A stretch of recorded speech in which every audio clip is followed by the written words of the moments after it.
Thank you for purchasing the Boonedox Rudder for Hobie Pro Angler. We hope this instructional video helps you through the installation process. Our first step is going to be to remove the rudder control cover here. We've got the power pole mount on ours, so I'm just going to remove the whole thing, but it's as simple as removing your control cover. I think those are just a Phillips screwdriver. I know this is it's a Phillips screwdriver what we have here, so I'm going to take that off. So if you've got the Boonedox power pole mount on your boat, you can just leave it hanging there like that. The first time I did it, I did it on a floating pier and left that hanging there, but I just want to get it out of my way this time, so I'm going to actually remove that as well. Next, we're going to take this center screw out of the control here, and it's going to expose a pin, and we're going to have to remove that pin as well. Take this little pin out, and once you take that pin out, your rudder is just going to drop down. It's going to be free. It'll catch by that string right there, so it'll just kind of be dangling. We'll have to remove the rest of the housing.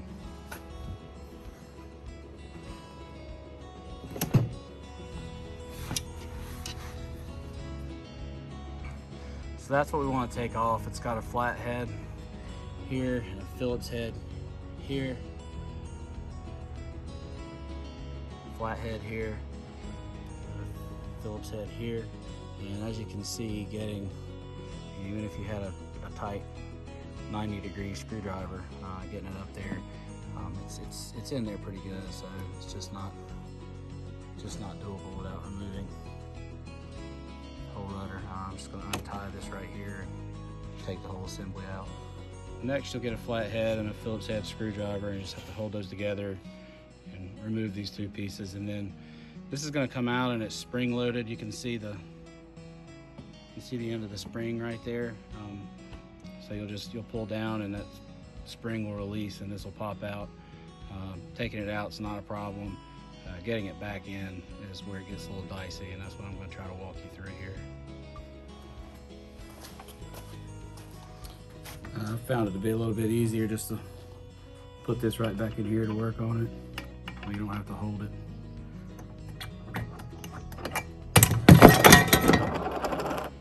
Like I said, it's spring loaded. Taking it apart's the easy part.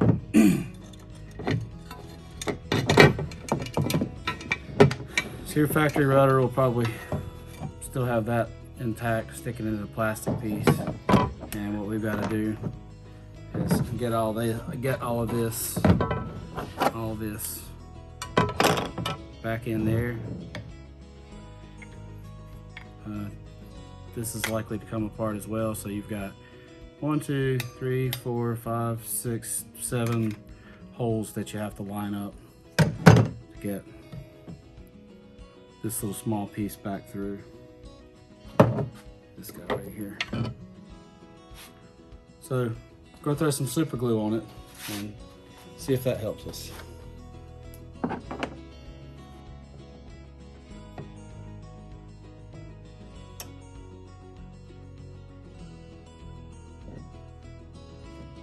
I'll put a little clamp on that, wait for it to dry, and put it back together.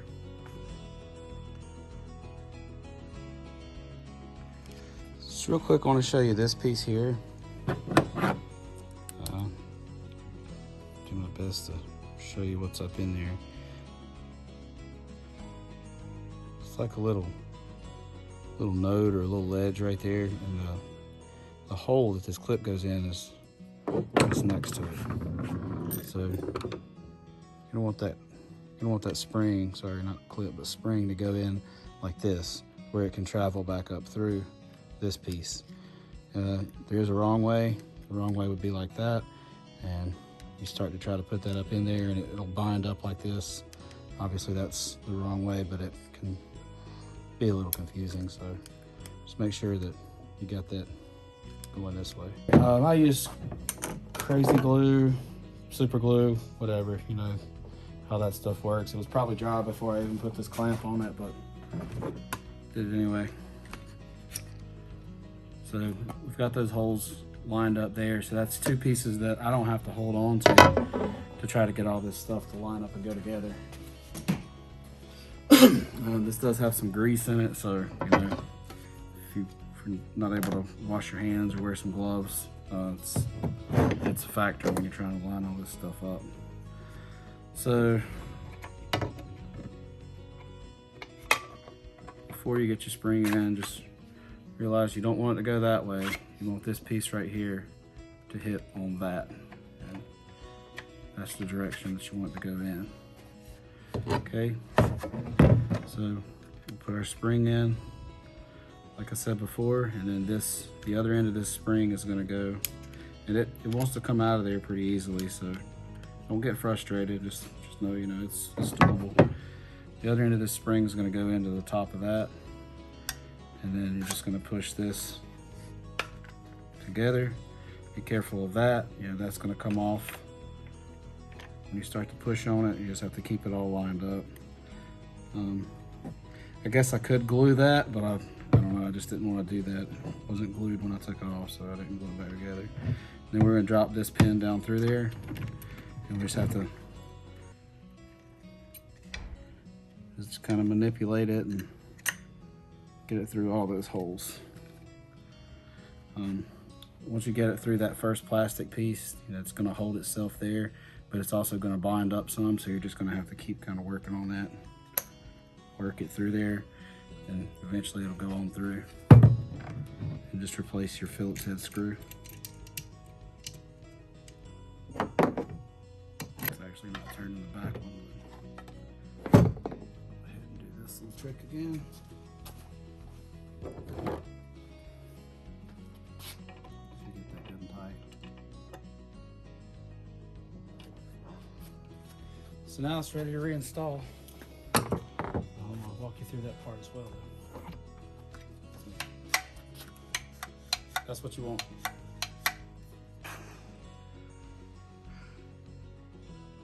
So once you get that tied back in there, it's kind of handy because it holds it just enough for me to come back up here and put this pin back through. Put a little flange in first.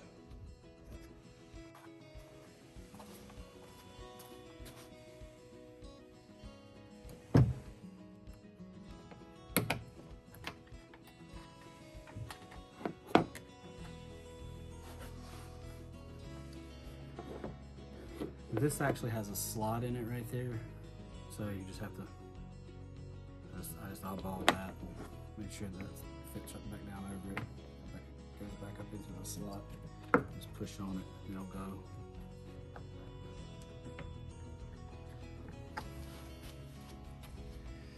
Okay, and there you're good, you're installed. Just replace your rudder cover, whether it's a power pole mount one or the Hobie factory rudder cover, and well,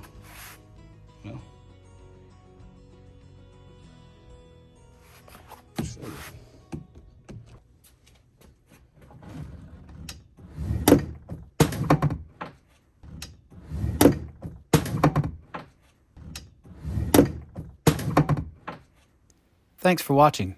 Check us out online or at your local dealer to see more of our Made in USA outdoor gear. And don't hesitate to email us any questions at services@boonedoxusa.com.